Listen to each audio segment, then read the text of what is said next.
అనారోగ్య సమస్యలు ఎక్కువైపోతున్నాయి. ఆరోగ్యంగా ఉండే కుటుంబాలన్నీ అనారోగ్యానికి గురవుతున్నాయి.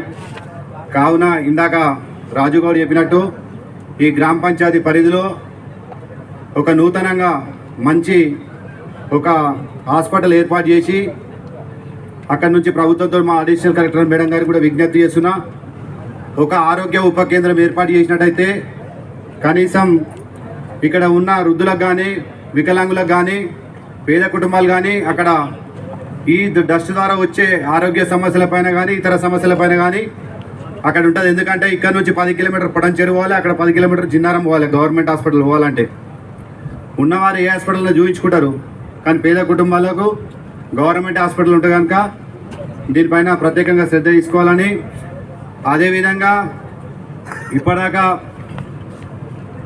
గతంలో పూర్ణచంద్ర ఏ విధంగా అయితే గ్రామానికి సహాయ సహకారాలు అందించారో ఇప్పుడు అంతకన్నా ఎక్కువ కూడా ఈ కొత్తగా వచ్చిన చరణ్ కేశర్ కాళీ కానీ సార్ వీళ్ళిద్దరు కలిసి వీళ్ళు అక్కడ ఉన్న వాళ్ళందరూ కలిసి గ్రామాన్ని ఏవైతే డబ్బు అడిగినా కాకుండా అభివృద్ధి గురించి ఎప్పుడైతే అడుగుతారో అప్పుడు మీరు మంచిగా స్పందించి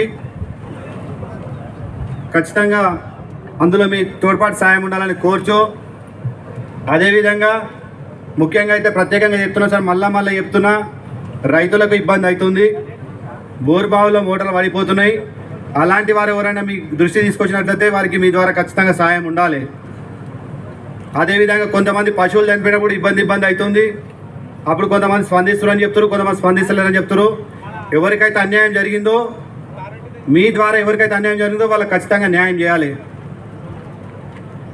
ఇంకా మాట్లాడాలంటే చాలా ఉంటాయి, ఇంకా ఏదైనా ఉంటే తర్వాత, కానీ ఇప్పుడైతే అందరు చెప్పారు. దాన్ని దృష్టిలో పెట్టుకొని అడిషనల్ కలెక్టర్ మరొకసారి ప్రత్యేకంగా చెప్తున్నా మేడం, ఖచ్చితంగా మాకు ఒక ఆరోగ్య ఉప కేంద్రం ఏర్పాటు చేసి మా గ్రామానికి 2 డాక్టర్లు ఇచ్చినట్టయితే కొంచెం మేలు జరుగుతుందని కోరుకుంటూ సెలవు తీసుకుంటున్నాను.